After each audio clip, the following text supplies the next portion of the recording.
Right. So good afternoon, everyone. I'm Matthew Laspina. I'm a manager at the Department of Fisheries and Aquaculture. Today I shall be presenting the co-management project. However, I would like to give a brief introduction of the team that was involved in this project. So basically we have Miss Martes de Gabriele, where I don't know where she is. Okay, she went to get her laptop. Basically, Martes was a very important part of the team. Martes is the Low Impact Fishers of Europe liaison officer. Okay, she was the person who was basically the main contact between the Department of Fisheries and Aquaculture and the local fishers, especially in Marsaxlokk, since she lives, okay, in Marsaxlokk. Me, myself, on the other hand, I'm in a unit that's by myself currently, and I am carrying out a number of projects. I've worked on the project on cetacean depredation in small-scale fisheries, the one that Mr. Jesmark Shikluna mentioned in the plenary. Basically, we were testing two types of pingers on treble net fishing gear. And we also had the MREGBA project. For those who do not know what the MREGBA is, it is a traditional recreational fishing practice. Okay, it is a fishing practice that was invented by Maltese fishers, and the idea behind it is that you have a structure, a triangular structure made out of sticks, and it can also be made out of plastic. And you have a line with hooks at the back of this structure, and you have a sail in the middle. All right, and the sail, basically, as soon as you put it in the sea, all right, you will have the sail. You have to have the wind from behind you, and it moves this wooden structure out at sea, and it takes out the long line with it. And what we did was we consulted with the fishers. We tried our best. Obviously, there are still a lot of things that need to be arranged. Basically, we gave them this is one of the first land recreational fisheries, so a fishery that's used from the land that is being monitored, regularized. Okay, and this was very important because I think it is very high time that recreational fisheries. Data from recreational fisheries is also collected. So it was, I think, a very important project, but we still have a long way to go to ensure that both the Department of Fisheries as well as the recreational fishers are on the same level. Basically, so, and we also had the co-management project. So the co-management project was it's been being implemented since 2020. Okay, this was a project that was given to us through the Low Impact Fishers of Europe. All right, thanks to Brian and thanks to Marta. And it's a collaboration between these two entities as well as the fishers. Basically, this project is also funded by the MAVA Foundation. Those who do not know what the MAVA Foundation are, they are a philanthropic organization that provides funds, okay, for this type of work, for small-scale fisheries, for even, if I'm not mistaken, for farmers. So it focuses on these types of stakeholders.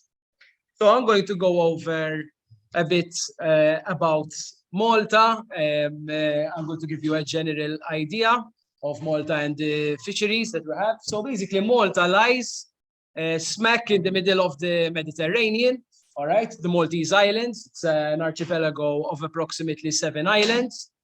And as you can see, we have 2 main islands. Okay, Malta is obviously the most densely populated island. And then we have Gozo, which is the second most populated. And also we have the island of Comino, which is right in the middle between Malta and Comino and Gozo, sorry. And on the island of Comino, we have one person who lives there, okay?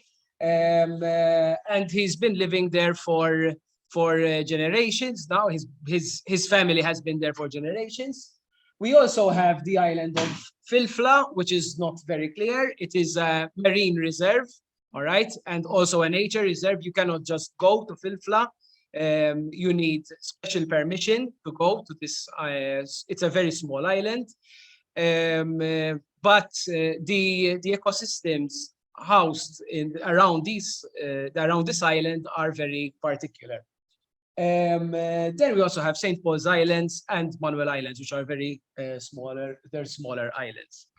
So I suggest if you get the opportunity, if you have the time to go to Gozo and go to Comino, they are both beautiful islands. They're quite different from Malta, especially Comino, because there aren't many people living there, and even Gozo. So basically, the fisheries in the Maltese Islands. So the fisheries in the Maltese Islands are very traditional. They're very artisanal. Basically, again, the traditional ecological knowledge is passed down from father to son. Okay. However, as I am sure many of you have encountered this problem, the issue with the younger generation. The younger generation prefers to have a stable job, okay, rather than actually going out to fish. The reason I did these images is just to show you that the Maltese Islands themselves have a very rich history, and the fisheries sector is part of this history. Okay, so you can see it just shows you the fisheries sector like through time. So with regards to the fisheries sector, we have over 300 species which are captured, all right, in our islands. And we also have very characteristic fishing vessels. I think some of you, if I'm not mistaken, have their accommodation in Marsa-Xlokk. Okay, we have various types of vessels. We have the Lutzu, the kayak, we have the fregatina and the firilla. There are a lot of types. Okay, and the colors of these boats are they have a meaning, okay, behind them. In the beginning, during the nights, they were used to recognize Tunisian vessels from the Maltese vessels and from the Sicilian vessels and the Maltese vessels. However, they represent the landscape, okay, of Malta. So the blue represents the sea, the yellow represents the sun, the red color, which is not very clear here, represents the red soil that we have, and green, which also is not very clear, represents the fields. It is a multi-gear, with our fisheries are multi-gear fisheries. Okay, we have trammel nets, spots and traps, long lines. It's very varied, and this obviously depends as well on the seasons that we have. Right now, we're in the Lampuki season. All right, basically, the season is a very traditional. It's a very traditional fish for Malta, and it will end in December. And again, it is a multi-species fishery, since several types of species are captured. And generally, when we go for target species, it is more through the long lines of tuna and swordfish. So basically, now I'm going to get into the co-management project. So now I gave you a very brief overview of the fisheries in Malta and where the islands are. So basically, what is co-management? So co-management, it was already very well explained in the other session, all right? It is a participative approach between the government and the fishers, and it ensures that the common resource is managed, all right? In this case, it's the marine resource, all right? And fisheries co-management is highly flexible, and it is also a cooperative sort of management that ensures that fishers are part of this type of management. So why was this project so important? So this project ensures that co-management values are instilled both within the Department of Fisheries and Aquaculture, as well as in the fishing communities. And this allows them to voice their opinion and any proposed measures they have by utilizing their traditional ecological knowledge to propose these measures. It must be an ongoing collaborative process in the local community. And what's good is that co-management is ideal for small-scale fisheries, since it provides a more localized and efficient management. And since 93% of our fisheries sector in Malta is considered to be small-scale, this would be the ideal way forward to manage the fisheries sector. It also ensures transparency.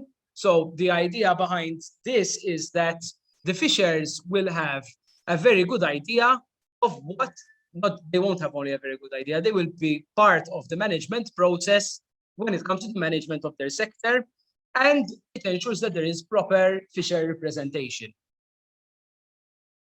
So what were the triggers that led to co-management?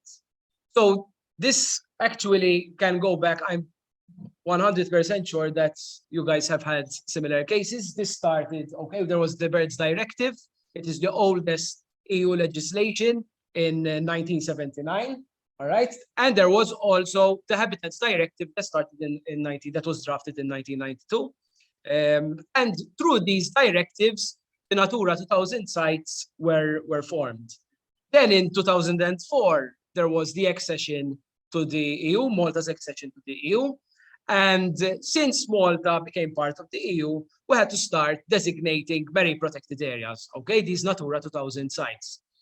And what happened, so the designation of the marine protected areas falls under the Environmental and Resource Authority, and they came out with a number of government notices to show which areas they designated, which marine protected areas they designated.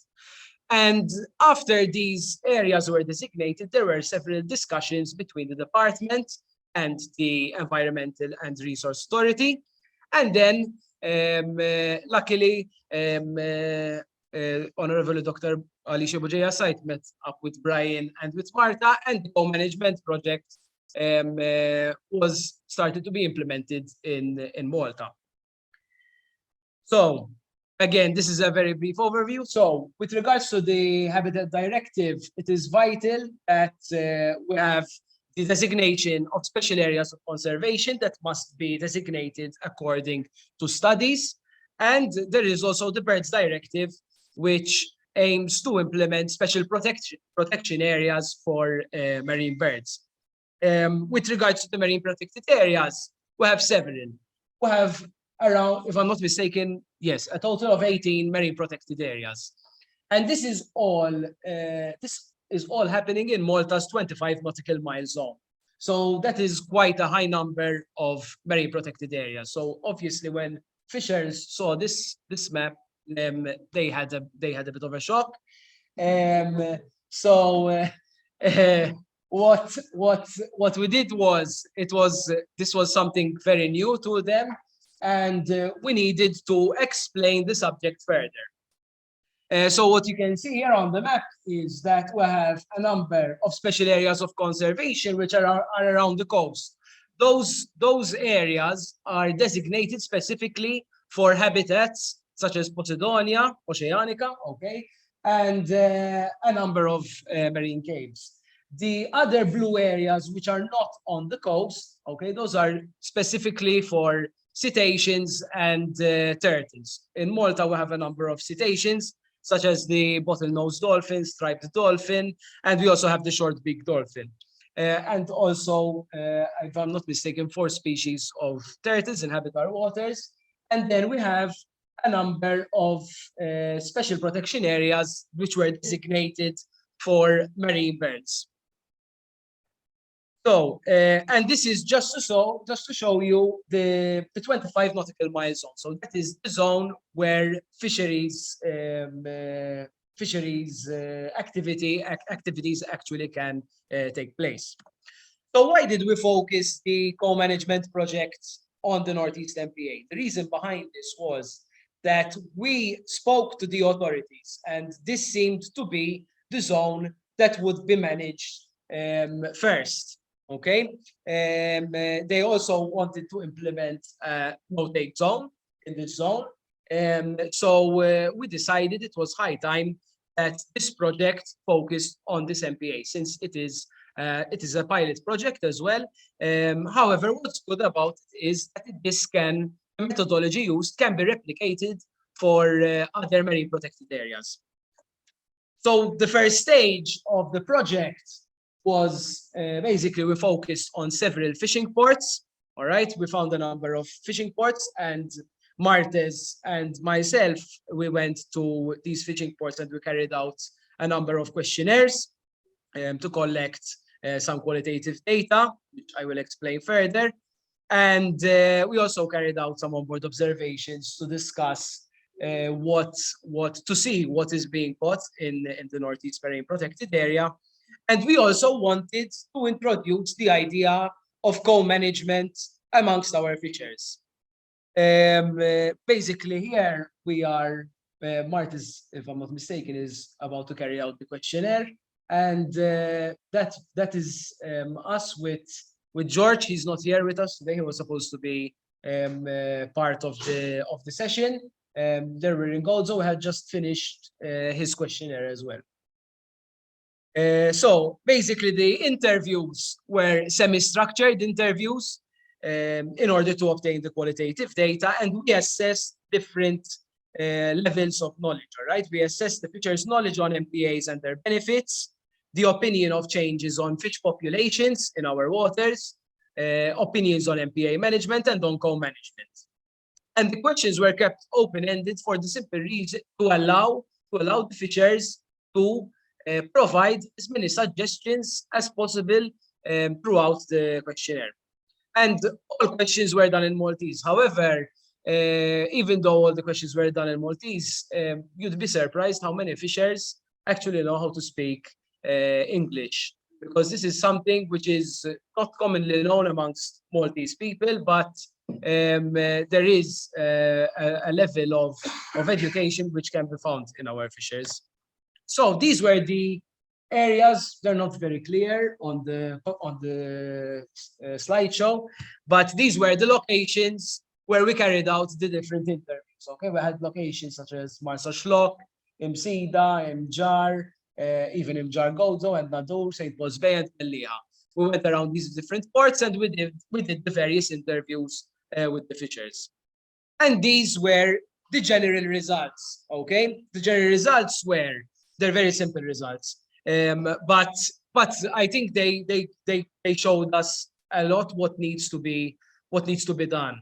So basically, with regards to the knowledge on MPAs, there was a brief to medium understanding of MPAs. Unfortunately, our fishers assume that when we mention marine protected areas, they mean completely, it means that the whole areas will be closed. So you can imagine when they saw that map full of MPAs, they thought all those areas would be closed. However, this is not the case. They also, however, when we explained what MPAs were, they seemed to understand. Then we had also assessed the benefits of the MPAs, what the fishers believe in, all right, with regards to benefits of MPAs. And also the results showed that they were ambiguous. However, some did agree that MPAs actually are beneficial. With regards to changes in populations, in fish populations, nearly all the fishers agreed that fish populations have decreased drastically in our waters. And after we explained what co-management is, since the knowledge on co-management was brief to medium. However, with regards to management of MPAs, after they understood what co-management was, they wanted to ensure that such a project would be implemented. However, when we conducted these visits, we had quite a bit of resistance from fishers to voice their opinions, since they felt very disheartened with the idea with this idea, because in the past, okay, the policymakers, I'm going to blame my own department. They basically, there was a problem. It's true, but basically the problem was that the fishers proposed their ideas and they were ignored. Okay. With regards to, however, then when we explained the benefits that one can reap through co-management, they were open to participating in the idea, and we tried very hard to show them. We worked very hard, Martis and myself, to show them what they could gain out of this project. And again, most fishers agreed with the notion of MPAs after we explained, since they understood that we as humans cause a number of impacts, okay, in our seas. However, they argued, because our interviews, I did not mention this, our interviews were carried out with small-scale fishers, since this project is specifically for small-scale fishers. They argued that small-scale fishers do not cause that much of an impact as other activities that are happening in this marine protected area. So after we did these interviews, we carried out around 30 interviews, we realized that we needed to go on a larger scale. We needed to inform more fishers on MPAs and on co-management. So we organized these large-scale meetings for large scale. I'm saying large scale. They were large. We had around 25 fishers in Marsax Loch, which is considered to be quite a decent number, and around 30 something in St. Paul's Bay, something like that. And basically, we provided them with all the information that we could about the Northeast MPA to help them understand what the marine protected area is, the reasons behind the benefits of its conservation, and what co-management is.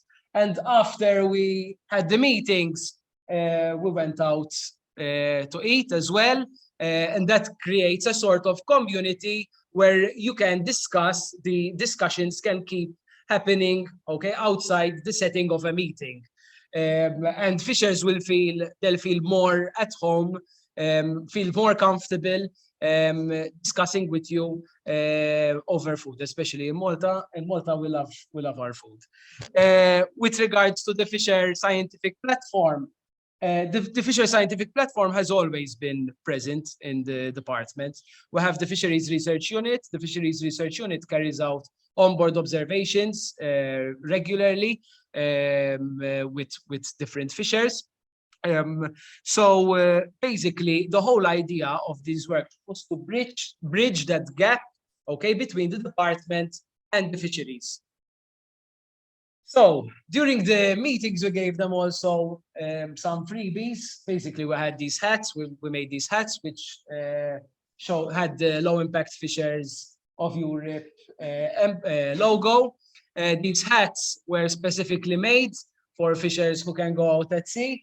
And we also passed out a leaflet with all the information on co-management in the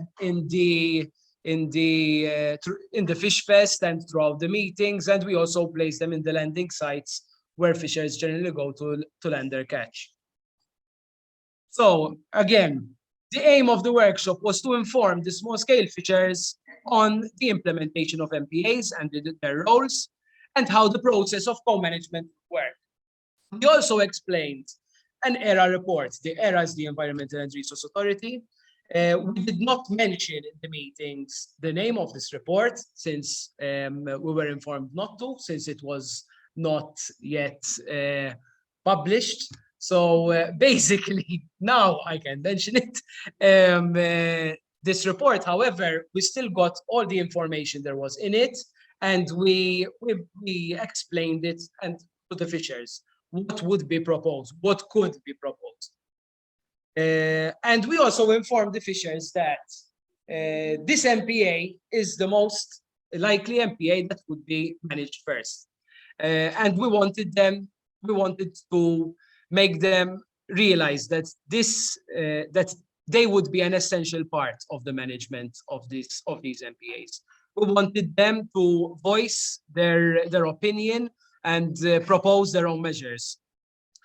And we also, and they agreed, they all agreed. We also wanted to emphasize that regulation, even though it can be a bit restrictive for our fishers, we wanted to emphasize that fishing activities still need to be regulated. In the end, this would ensure that their jobs are safeguarded. However, with regards to the management of MPAs, we informed them that from other case studies that are being carried out in Europe, it is clear that MPAs do work. However, we also understand that fishers believe that fishers want, they look to tomorrow only, mainly because they want to get their income. They have a family to feed.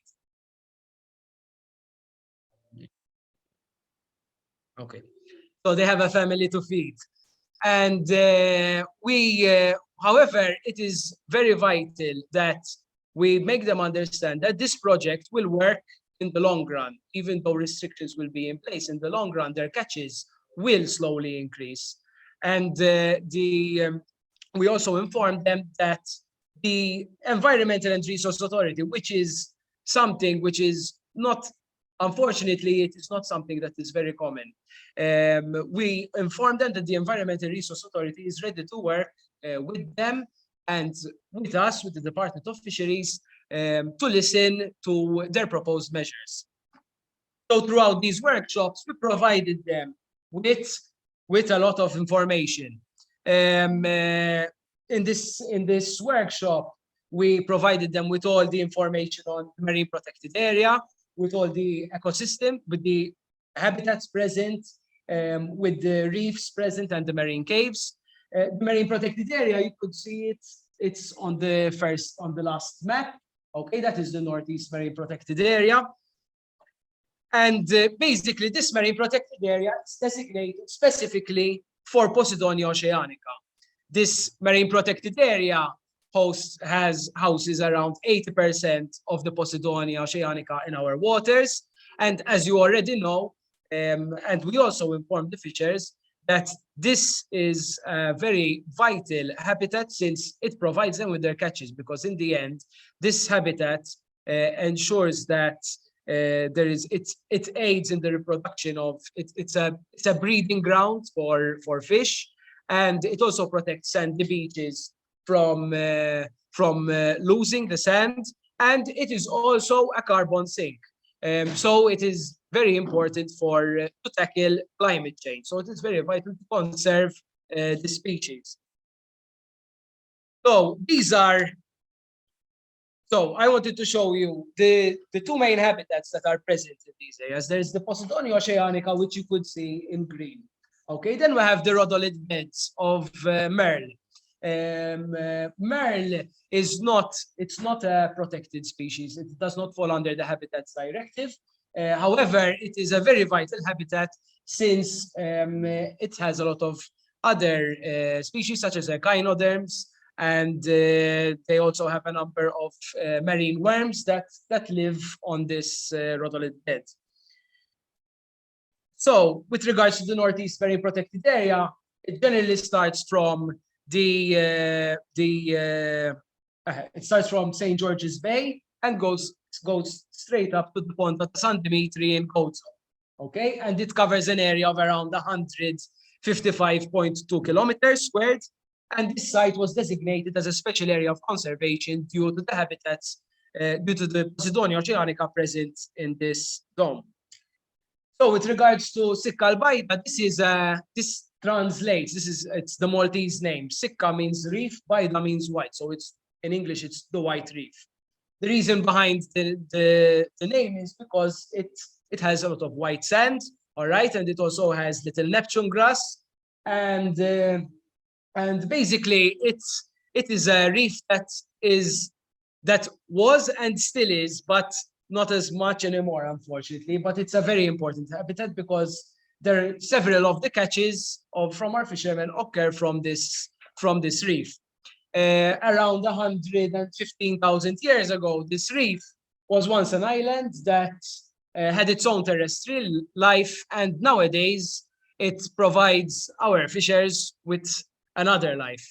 Basically, it also has a number of sinkholes, which are not as clear on the presentation here, which also is very diverse.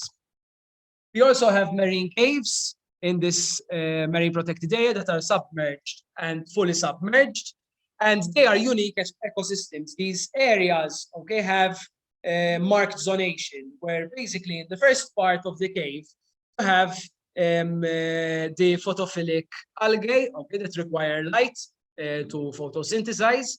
Then you have, in the second part of the cave, you have the bryozoans, sponges, and corals, the sessile organisms. And then in the back part of the cave, caves, generally you do not have that many living organisms. However, even though this wasn't something that is really impacted by the fisheries sector, since fishing activities do not occur in these caves. However, they can occur over these caves. And sometimes these caves can act as a sort of drain. Okay, so any derelict fishing gear may end up in those caves. So it was vital to explain the importance of these caves. Now, this is a map showing, this was a map I did for my undergraduate degree, where I had done my thesis on conflicts in the Northeast Marine Protected Area. And as you can see, this map shows the MPA is completely covered with activities. It's again, not very clear, but just to give you an idea how covered it is, if you remember the map showing the Posidonia oceanica and the Merle, okay? The Posidonia and the activities were superimposed over the Posidonia and the Merle. So basically all these activities cover these habitats. So this map clearly shows that we need better management of our MPAs. With regards to the qualitative results, so that was all the information we provided during the workshops. And then we collected their proposals. There was lack in the beginning of these workshops. Well, there was the lack of knowledge on MPAs. However, fishers did understand after these presentations, and they were also asked about the reason behind the designation of the MPA, and they understood the importance of Posidonia oceanica, especially for the fisheries sector, because it again provides them with provides fish with habitats that in turn provides them with their catches. And basically, also fishers agreed on the benefits of marine protected areas and the benefits they have on the environment. However, they kept emphasizing that it is vital that the MPAs are not solely managed for small-scale fishers. They complained a lot about anchoring vessels and bunkering activities which occur in this MPA, and they suggested that some of it occurs over the white reef that I mentioned. So they suggested that these activities are moved out of the MPA. With regards to yes, it was clear that before these workshops there was a lack of information on MPAs, and I think we are partly to blame, because we should inform fishers more on these very protected areas. These are MPAs that have been designated. Some of the MPAs have been designated since 2008, and still there was still a lack of knowledge on these marine protected areas. And the fishers also stated that there are enough marine protected areas and we do not need to implement any more MPAs. With regards to fish stocks, obviously they all agreed that there is a great decline in our fish populations, as I am sure many of you will agree with this issue. And also, they also suggested the regularization of recreational fisheries, since this results in a gap in the data. all right? When you actually come to analyze the data, you will not be analyzing what is really being caught, because, for example, in Malta, we have thousands of recreational fishers, and that data is also important to collect. And also something that is very problematic in Malta is the bearded fireworm. The bearded fireworm, unfortunately, due to discards from that's the practice of discard, we have the issue of the bearded fireworm. The bearded fireworm is this worm, all right, and it basically depredates the catches of the fish. For example, when fishers place their nets during the night, overnight, and if any fish are captured, they will be completely eaten from inside because of this worm. And this worm is also it also causes a burning sensation. So unfortunately, fishers have to remove that worm. However, I've seen a practice which I agree with, that fishers are currently doing. They're basically, whenever they pull up their nets, they collect these fireworms, put them in a bucket, and throw them in the bin when they go on land, because they're right.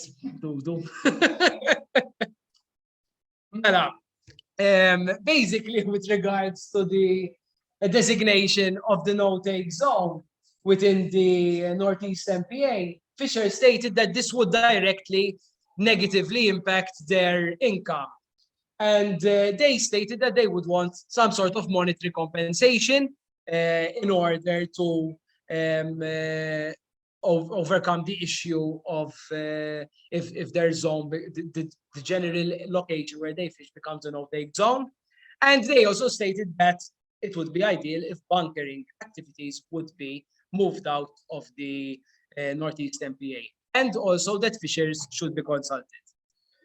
Obviously, all this information was all the propositions that were given to us by our fishers were passed along to the Environmental and Resource Authority. So the Environmental Resource Authority drafted this report about how these MPAs would be managed, and prior to the publishing of this report, we gave them the proposals of our fishers. We have yet to receive confirmation whether these proposals will be accepted, but we are hoping for the best. So now I'm going to change the subject a bit. Not change the subject. Basically, I'm going to focus on the same subject, but no. No, fadalli.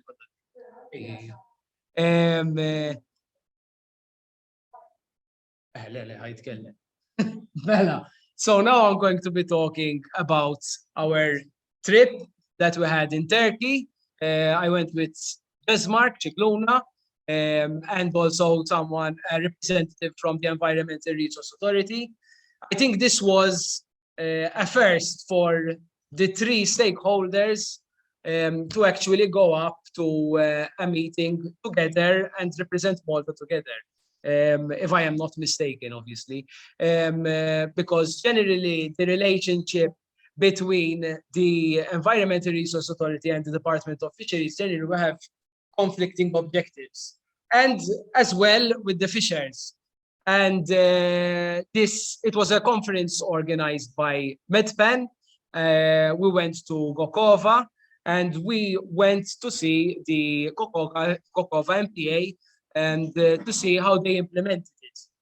And what was good about this MPA is that the bays that are numbered, the entrances that are numbered, are all closed areas. Okay, fishers can't fish in those areas, but they can fish in the rest of the MPA, and the catches increased greatly. Then we also, in this conference, we were also lucky enough to attend 2 days earlier, where we had the chance to discuss the co-management project with one of the, if I'm not mistaken, pioneers of co-management, Miss Anne Walton. and she gave us a lot of tips on how we could implement the project. Here we are basically working in a team with the Cabrera team. Basically, we were given the task to manage the Cabrera MPA, and we had to come up with different proposals to manage this MPA for the better. And again, this obviously could be replicated in other marine protected areas. We also had the opportunity to go to Cyprus, thanks to Antonis, and obviously with the help of Marta and Brian, where we went to different fishing shelters around Cyprus with another fisher. This was with George Albert Abela. He is a Gossetil fisher, and we went to different fishing shelters to discuss co-management with the fishers there. We obviously exchanged the knowledge that we have on the subject, and we also had our fishermen had the opportunity to go out at sea with one of the Cypriot fishers, and he also attended to explain how to use pickerel traps, because in Cyprus, from what we could understand, pickerel is quite an abundant fish species, and we wanted George to explain how these pickerel traps are used. There was also a lot of exchange of knowledge, so something that I think I really appreciated that we do not practice here. I think that it would be very beneficial and easier for our teachers. It is something very simple, but I think very effective. Basically, in Cyprus, the trammel nets are placed in these baskets, and our fishers generally have like canvas. Okay, they put their gear on it and they just tie it. And this is something that is very easy to use, and their boats looked way more organized than ours. With regards to something that was quite a surprise, was the amount of alien species, the problem of alien species Cyprus has. From the experiences we had, basically the Largescale, the silver toe cheek pufferfish, the situation is so critical that the government is paying the fishers to catch this fish, and then they are so it's €2 per kilo, €3 per kilo for the fish, and then these are burnt. So this is, however, what was very impressive was that there is an actual market for alien species, which I think in Malta we are still slowly trying to build. There is a market for the blue swimmer crab. It is slowly becoming popular. However, I think more projects need to be done on the subject. So with regards to the way forward, so after these conferences and trips, I think Martez and I we came back with, we were inspired to keep carrying out the project and to with new ideas. All right, and so what we did was we started formulating the co-management committee. Okay, the idea behind the committee, all right, we first drafted a sort of structure and code of conduct of how this committee should be implemented. However, obviously, this is still a draft. Basically, we wanted that the sole purpose of the co-management committee would be to provide small-scale features, which are defined under the point below, which I will explain further, to voice their opinion. Okay, and it is vital that the fishers will be part of this co-management committee, since it is for small-scale fishers, would be under the would have a license of either MFA or MFB, okay, which are the full-time and part-time fishers. And there is the definition that generally the EU definition is that small-scale fishers are those that fall under 12 meters their vessel falls under 12 meters and use passive fishing gears. However, we also wanted, through discussions with fishers, it was clear that a vessel that is still under 12 meters, but consists of around 5 to 6 other fishers, does not mean it is classified as small scale, because you have an increased fishing capacity. So we decided to put a cap on the number of fishers that can be present on the vessel, and we said that the maximum number would be 3 fishers.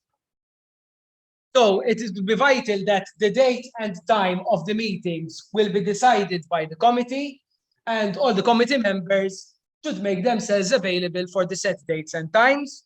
And if a committee member will not be available, it is vital that they inform us at least 24 hours before. The meetings will be held twice a month. In case of an emergency meeting, we will have to obviously meet. However, with regards to any information discussed throughout the committee, must not be divulged to the press.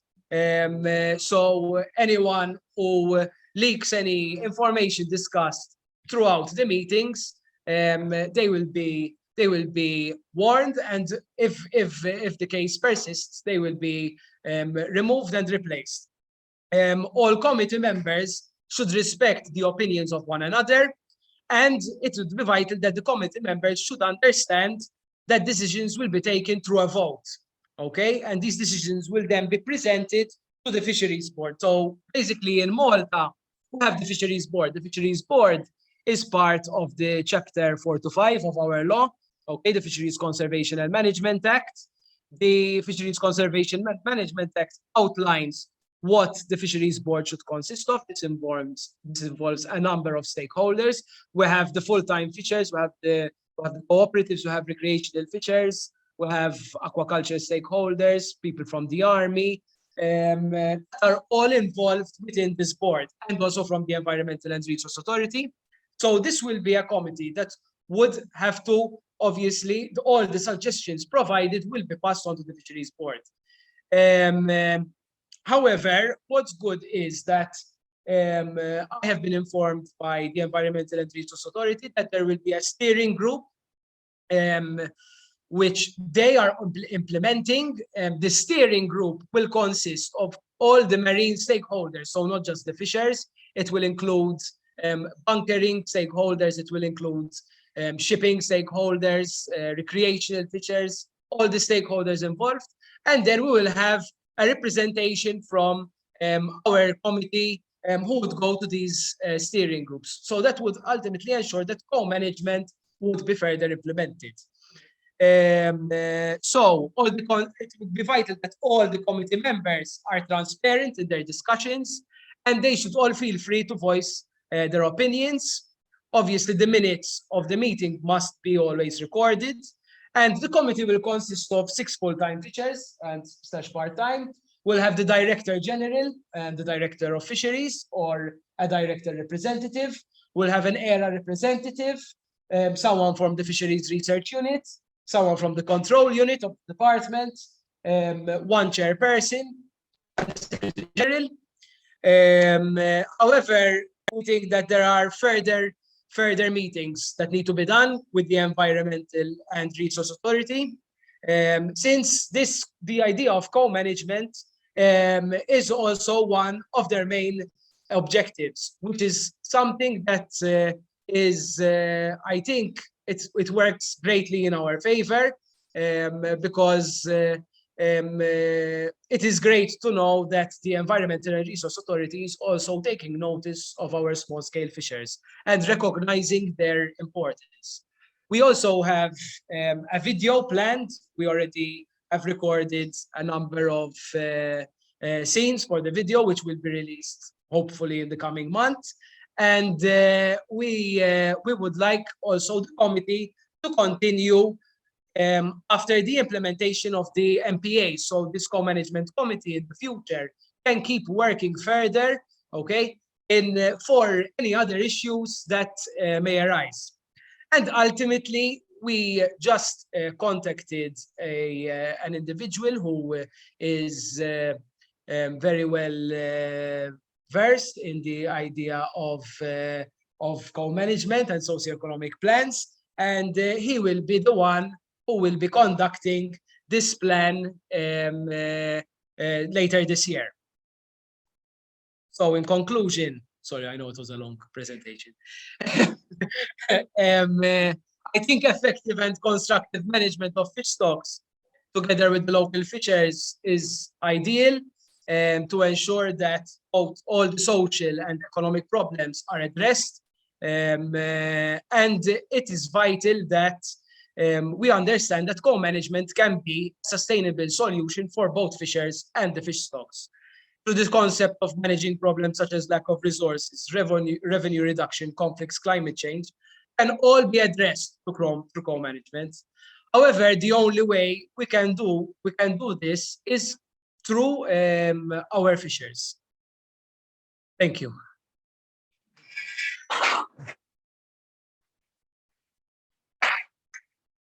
So now I just we have something. We have Jesmark. I have a couple of questions for him. Basically, Jesmark is the fisher who came with us to Turkey, and he's going to tell us about his experience in Turkey. He's going to tell us about his perspectives on MPAs. On MPAs, his perspectives on MPAs before he went up to Turkey and after. So,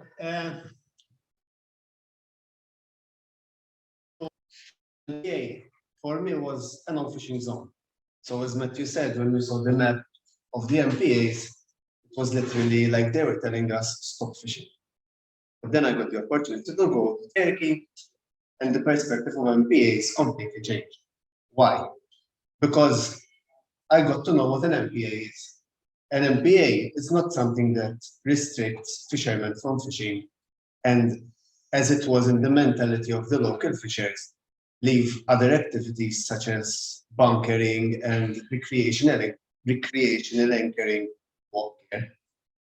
An MPA is there to protect the environment with the stakeholders, which are fishers, other activities such as bunkering, recreational anchoring, which is common in inlets where you have leisure boats going over weekend for swimming. So they said, no, it's going to be protect the environment, even if it means stopping an activity just to let another activity occur, which is beneficial both to the environment and to the local economy, which includes fishers. I don't know if you want to ask questions. Yes, Mela, I will. Mela, you were in Turkey with us, yes. And you also saw that there is an impact of alien species. I prepared him a bit. So basically, with regards to alien species in our waters, do you think they are increasing? What could we do to decrease such an impact? So in the past few years, we had an increase in the swimmer crab and another species which is not so common. It's a type of mantis shrimp, which is slightly different than the local mantis shrimp. Other alien species such as lionfish have not yet been caught in our waters, but eventually they will arrive here, just like the other species which have already been caught locally. So it's like you don't want them to enter your water, but you know that eventually they're going to be here because that's the situation right now. How would you manage them? Do you have any ideas, suggestions? From the experience in Turkey, apart from catching and selling them commercially, one of the points that came out from the fishers and the authority that is taking care of their MPA is that in the protected areas where there is the no-take zones, alien species numbers are quite low. This is due to the competition between the local species and the invasive species. since the number of local species were protected, the competition on the young fish, on the young of the invasive species was there. So they were being eaten, and the number was much less than the unprotected area. Right. And what do you think? Do you think co-management has helped to improve the relationship between fishers and the department and the Environmental and Resource Authority? Do you think there has been an effect? Co-management just started to come in locally. This just came in the last few years. I do believe that it's the way forward, because from the experience, when we started talking to local fishers, they were at a point where they were catching no fish. And one of the results they had, that they were now making quite a wage. And this was due to the agreement between the local fishers and the local authority. But it was not on a big scale, it was just local. It was an agreement between the cooperatives and the fishers which fish in this particular area. So from their results, I do believe that it's the way forward, not just for fishers, but for all the stakeholders which are involved, including other commercial activities which happen out at sea, such as tourism and recreational activities. Thank you. Thank you.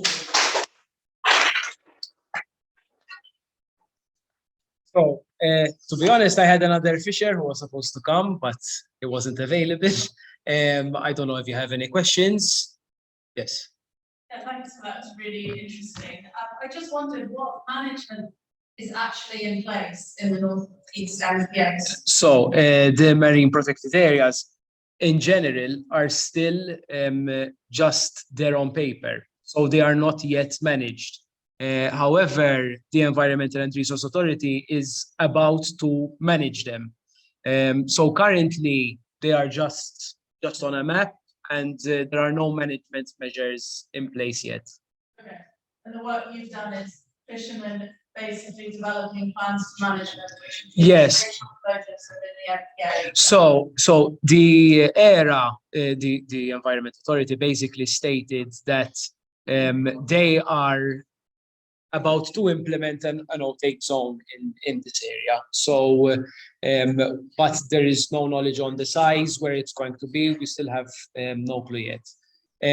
But we are basically, we wanted to nip it in the bud before the MPA is actually managed. So we wanted the proposals of these fishers to reach the environmental department before the objectives are ratified into like legislation. So that was the reason behind the project. Okay, thanks. Sorry, just one more question. Yes. Okay. Yes. It's really inspiring to me to talk about forming a group that will hopefully have a approach to the MPA. I've been involved in one for the last 10 years in England, and we still meet 4 times a year, every year, all fishermen. One of the biggest challenges we have is it's voluntary, and when people change or retire or get pissed off because they can't fish because fuel costs are too high or fish go down the drain, it gets hard to keep everyone together. Is your governance model for your group statutory or is it voluntary? It's going to be voluntary. That's the thing. So it is something that we are, again, it's a pilot project. So we're going to have to experiment with it. We're going to see how we will go. We still have to meet up with these fishers. They know who they are. But till now, there seems like there's an interest. Let's put it that way. But I don't know what's going to happen in the future. I hope it works out.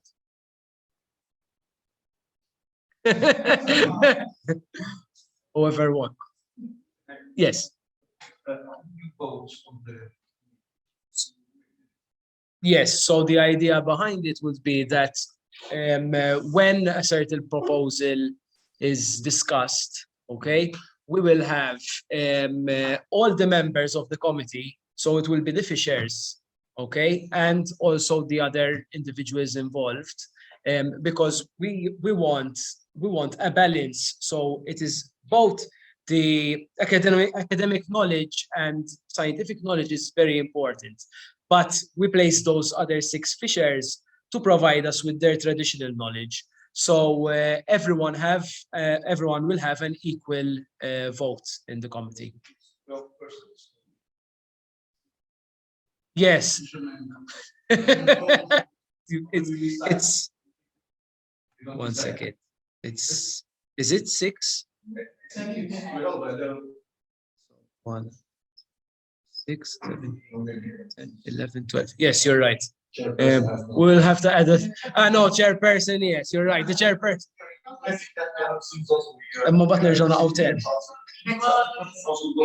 So all right. Antonis.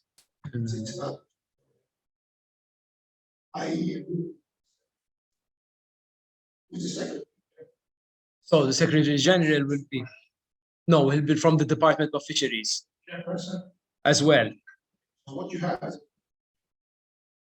Exactly. there is no one else involved. There is the Environmental and Resource Authority. A committee, Yes. don't have a comment. No, I'll explain why. So basically what we needed to do is we needed to create this committee because as it is part of the one of the ERA objectives to create a committee for the Fisheries Department. Okay, they will create that steering group, the co-management group, okay, where all the stakeholders will be involved. So we are going to then have a representative from that committee to go to the steering group and voice their opinion in the steering group. So this is basically technical. yes. But what do you consider as a co-management? The other group. Yes, the other group. Okay, you're talking about one. Yeah, I can explain. You're talking, So I can explain why we couldn't include other stakeholders. The reason is that our designation, the fisheries sector is designated right under the Fisheries Department.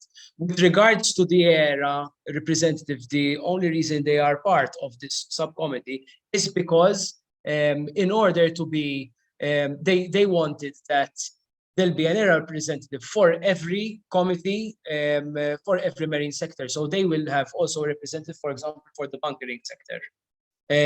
They will have an ERA representative in our fisheries sector. So, and the bunkering. yes, then, so no, the fisheries is not involved in the bunkering group, but they will discuss everything throughout the steering group. So the steering group is going to be like the main co-management. And then there will be all the stakeholders involved in that. And each stakeholder will be part of a committee from Directive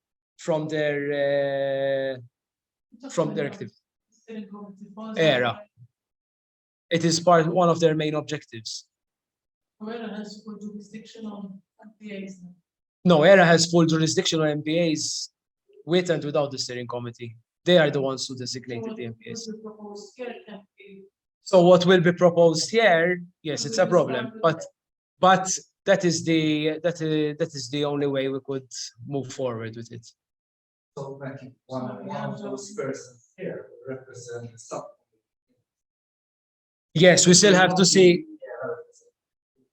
No. We still have to see how many representatives will actually go to the steering group. More than one representative. It could, yes, but we still do not have any structure. Exactly. But why did you tell us that from the island, there's 5 bunkering areas? So And more to the Limar.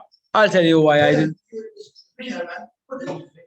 Let me tell you why I didn't explain I didn't mention the other bunkering areas for the simple reason that this project was focused on the northeast. Yes, but it's Okay. Yes, I understand, but that was something, for example, that a lot of fisheries mentioned. Actually, yes, of course it is. Yes, in fact, the bunkering area would be, that was a proposal to move out the bunkering area out of the Northeast Very Protected Area. So I agree with you 100%. Yes, 100%, you're right, 100%. But it is a proposal that has been sent to ERA to move that activity out of the MPA. But obviously, again, the problem is that the bunkering activities have a lot of power. So it is not as simply saying we're going to move the bunkering area out of the MPA. So that is something that can be discussed further in the steering group.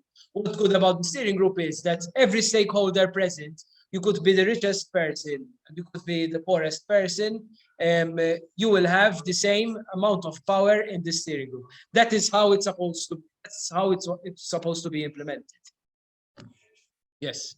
I understand that you represent the office and it's very interesting all these persons participate the person. But I come from the Canary Islands. Okay. And I am in charge by the Ministry of the Environment to study about the habitats we have in this kind of areas, and also the fishery uses. And in what ways the government needs to know, the environmental office needs to know, what way we can coincide, have together these and habitats. And my question after your presentation, if I miss it, is if you know if from the environmental office of Malta, there work being done to study where these habitats are, map them, and what kind of biological traits they have. So, in what way or in what degree the different fishing uses are possibly impacting and affecting them. So, and in this way, what kind of uses can stay the NTA, or what kind of uses are not compatible with the aim of protection, because we cannot forget that Natura 2000 is a net of MPAs, which principal aim is protected biodiversity. Yes. I don't know if I explained myself. Yes, you did. So, with regards to what ERA's doing, okay, what I can tell you is they have a specific unit called the water unit. And the only reason I know what they are doing is because one of the representatives of this water unit, came up with us to Turkey, and she explained what they do. So these conservation objectives that they came up with for these MPAs were not just decided on, they were based on studies. However, and also they were also based on a number of consultations. So they did not just focus on the fisheries sector. If you see the report is full of proposals. It is not just for the Northeast Very Protected Area. It's a long list. And the fisheries sector actually doesn't even have that much of a large number of restrictions that are focused specifically on the fisheries sector. So they carried out these consultations with the different sectors. They carried out their studies, and they do have studies which use, for example, like remote operating vehicles to analyze the habitats, to see, for example, what type of impacts are happening on the seabed. So they do carry out those studies. However, that is the limit of knowledge I have on what they are currently carrying out, because our discussions on the Northeast are still at the very beginning. They are still trying to implement, they are still arranging and drafting these conservation objectives. So they are at the very start as well. So whenever they need to consult with us, they organize a meeting and we discuss the different proposals that were proposed by our fishers. I don't know if I answered you. Okay, great. Yes?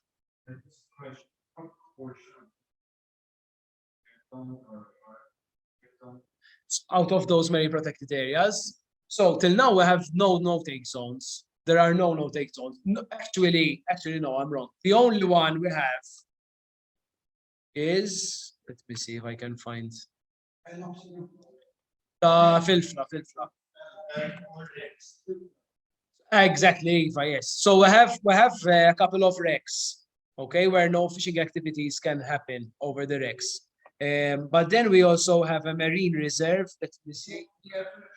Yes, near Filfla. I'm trying to find the map. Ma tistax tistat fija. Bir-rixa. So mela, bir-rixa with trolling, with trolling. No, trolling with a hand line, okay, you can, but you cannot fish with, for example, trammel nets, spots and traps. So this zone is the zone, let me see if I can find slides. 32.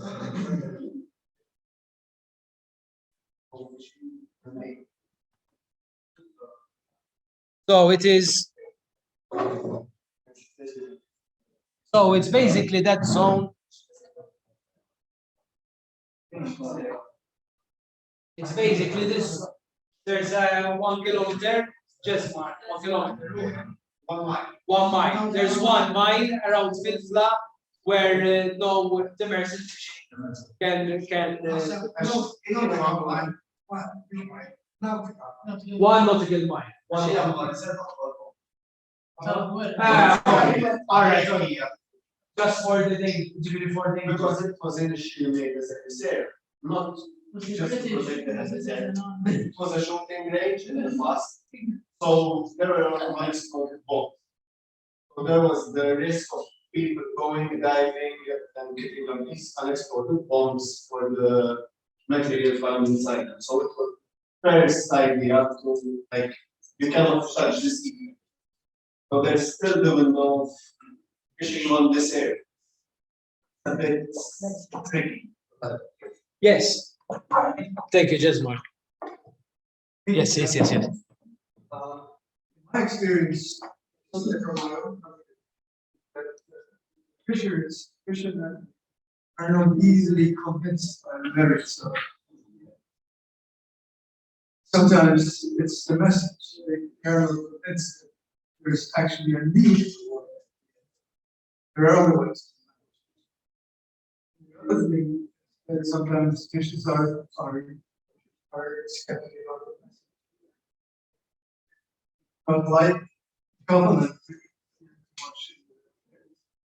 so I wonder if you, I understand that the idea of co-management is sold as part of the same package. Of management of MPAs? Yes. So part of as one initiative. Whether that made a difference, whether that made it easier to convince fishers that this was.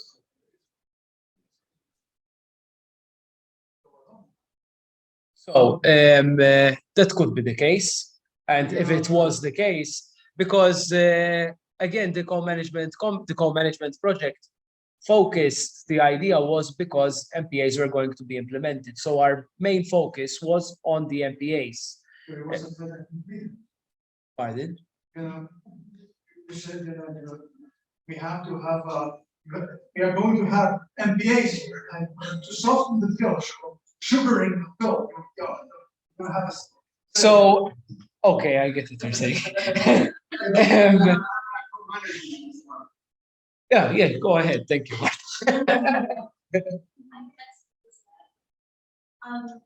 it's been for many years of experience of life that we give all the fishers, when they have the power decision, they come up with very good management plans like this. This management more effective.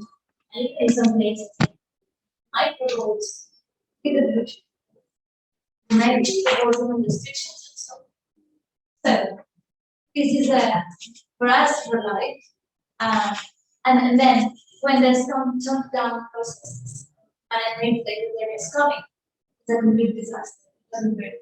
And it's actually just going against it.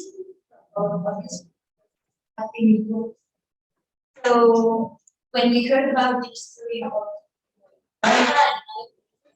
we're trying to really make this and this even in a sense say, okay, this is going to be implemented, but at least make the voice of the fishes there. So maybe we turn around this situation and it happened.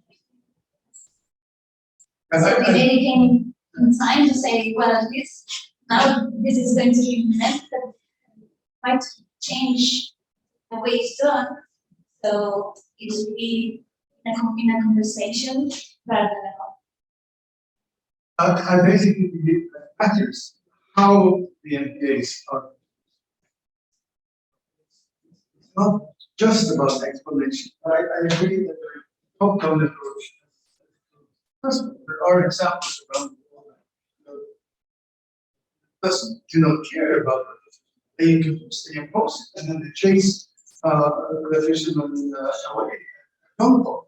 There are examples, and your case very different. And as a foreigner, I can be interested in how it's done here, but I'm also what can I learn? Case. Thank you.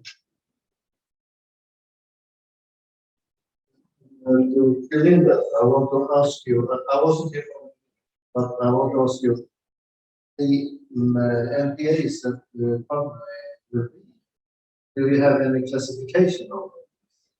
We have in northern part, Natura. Yes, yes. Is it going to be classification as that? Or It's already, It's it's a already. Natura 2000 site, yes. because our experience of that is that we have been told from the beginning that protecting the fish, we have to make areas that will be have more fish. All of a sudden, from a bird,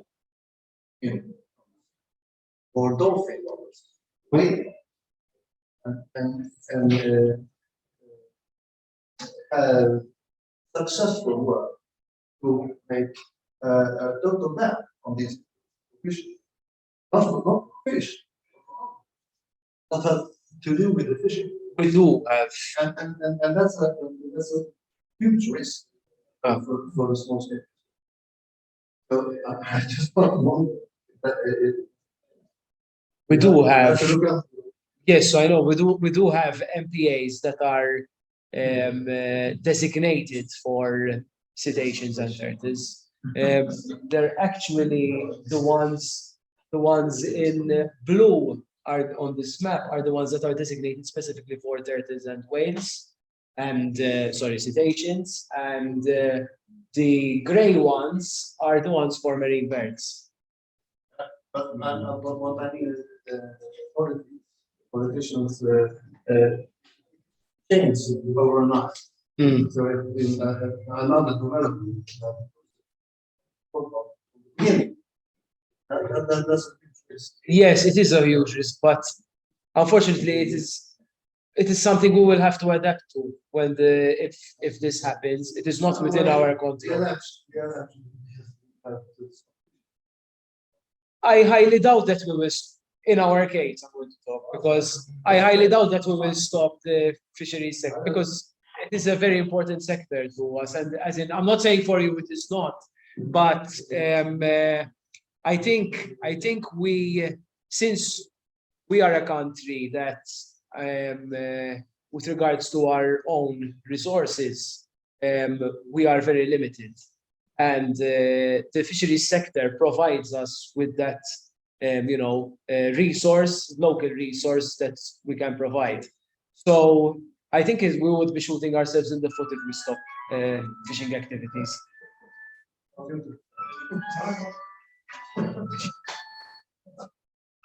Yeah. All the points presentation. I'm glad to have a whole session dedicated to water.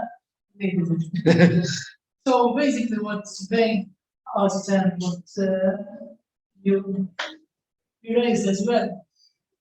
I used to have the same questions when I was doing research about the fisheries and the marine areas. And in 2020, so when I used to interview fishers about MPAs in 2015, 2016, fishers were very skeptical. So, same results that they found that fishers do not trust scientists when it comes to marine areas. So in 2020, I was engaged as director of fisheries and I started speaking. So I believe that the fact that I'm from a researcher to the administration, again, that was there was trust. So I think everything revolves around who is not selling, but who is representing the concept, who is the gatekeeper for the information. So if there was a lot of skepticism towards how we are trying to frame that marine protected areas, was the background from the fact that fisheries were previously neglected when the quotas for too long were being distributed. So they didn't have trust towards the government processes, for example. So I think the fact that I'm giving my case study, right? My experience. So the fact that I'm from a researcher to working with the administration and not only political statements helping to build more trust. And the fact that also we engage marketers to be part of the process, which comes from a fishing community, help them to feel more at ease to speak. I think it's all about the process of engagement and who is actually doing the interviews, because even though you can be an anthropologist or a social scientist, they don't have your trust, then it's a loss. There's a lot more that we need to do. That is only the start. It's not going to be an easy ride.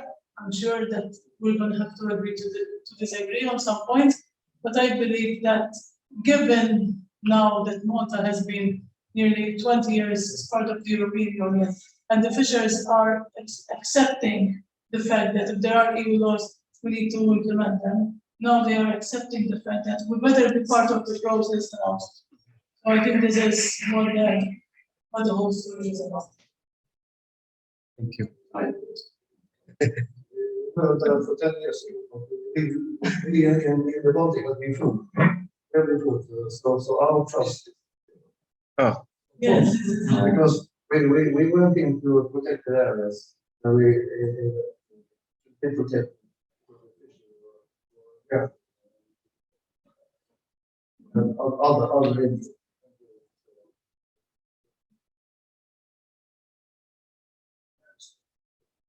but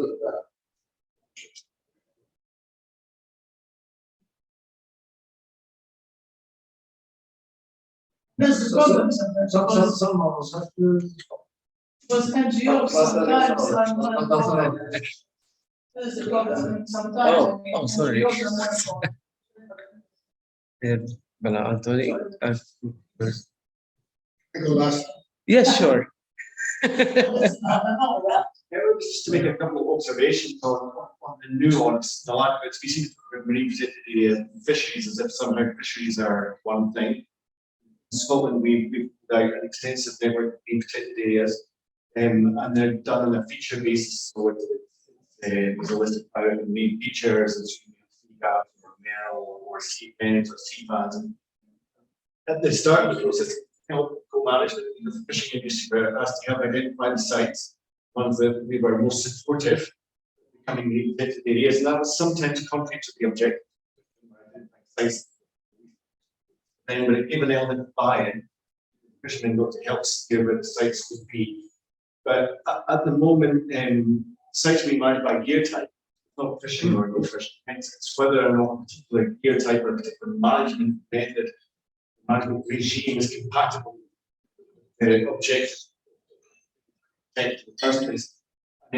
So I work with the Federation. We are now seeing a huge potential opportunity for blend the preservation of impact fisheries and conservation objectives. Protected areas and make that we protected areas be something that's anti-fishing. We pro certain types of fishing. We're trying to get the government to use marine protected areas as fisheries management. Now they originally promised to use conservation. But whether we like it or not, we are fisheries management. The impact can be done there. I think there is a huge opportunity to use marine protected areas to promote small-scale fisheries, low-impact fisheries. And I think it's a trick we're missing. It's something we're very much pushing for in Scotland. The main two gear types in Scotland are demersal and static gears. Demersal gears are the ones that have the exclusion zone. And when we were asked with the static gear sector, what were recent MPAs, we said we want because we generally get to finish. Now there is still a need for no-take zones, and there is still a need for management static gear and MPAs. But I think the fishermen realise that there's a huge opportunity. The MPAs aren't just anti-fishing. Huge opportunity to select the types of fishing allowed there.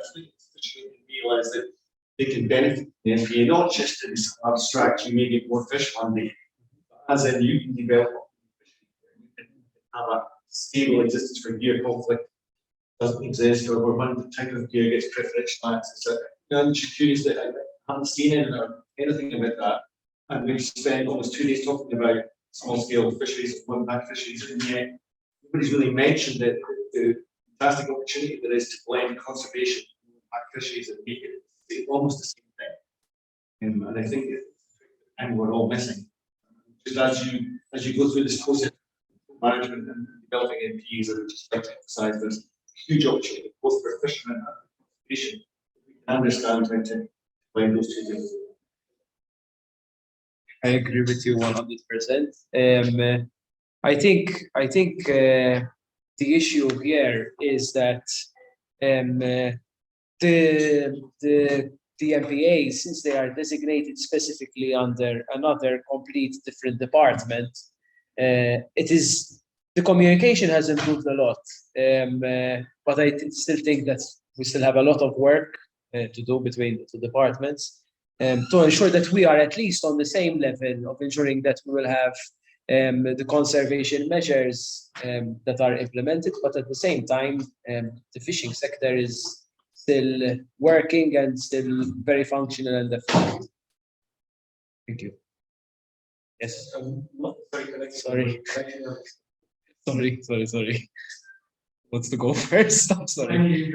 Yes, go ahead. Sorry. I'll just. Okay. I want to do cooking. Je voudrais savoir comment vous avez fait parce que les bateaux qui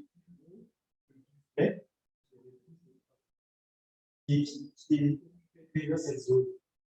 How did you do on boats that are bigger than 12 meters or have more than 50 people that were already fishing? How did you manage? So, Because Chez nous, on a voulu faire pareil. Les bateaux, on a des infériorités. Pêcher là avant, donc on a le droit de continuer. Franchir, on a des nouvelles aussi. because they were playing fishes, they had the same discussions, and the groups that were both 14 meters, and that was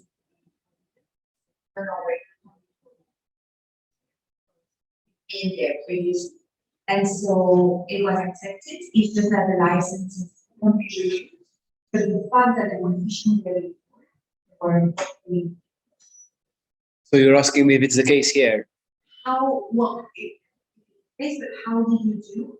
Not the case. How did you do to forbid access to bigger boats to these marine protected areas?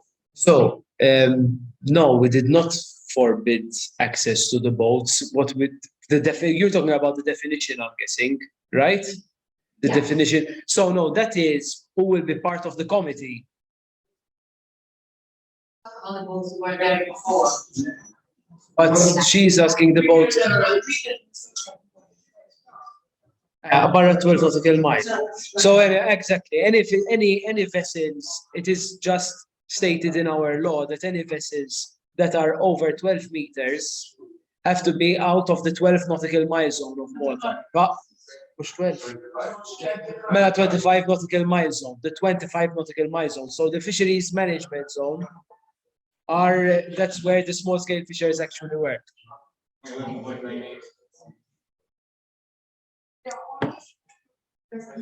Under 12, maybe.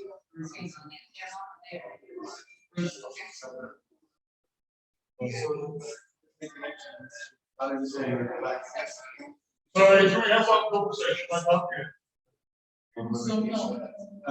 So it's in connection with what Valerie was talking about, protected areas. We have very large designated areas now for reef farms, Okay. and some of those are the most areas, but potentially lower impact fishing. Slightly reimagined, 400 actually. And they are vast areas. When we're talking hundreds of square kilometers. This is in Scotland and the Isle of Skye. They're not designated MPAs, in fact. Operating in that way. And I think there's some rethinking. So you utilize another activity, so you make use of the space with another activity, and at the same time, it is used as a sort of buffer zone, sort of where fish can actually reproduce and move out of that zone. Am I understanding correctly? Yes, it's just structure. Never do control. Okay. Well, that's a great. And have the fish populations increased around those areas? It's all been studied now. Much of our wind farms are coming online and going to be developing. One of our biggest issues now from these areas and wind farms is just this.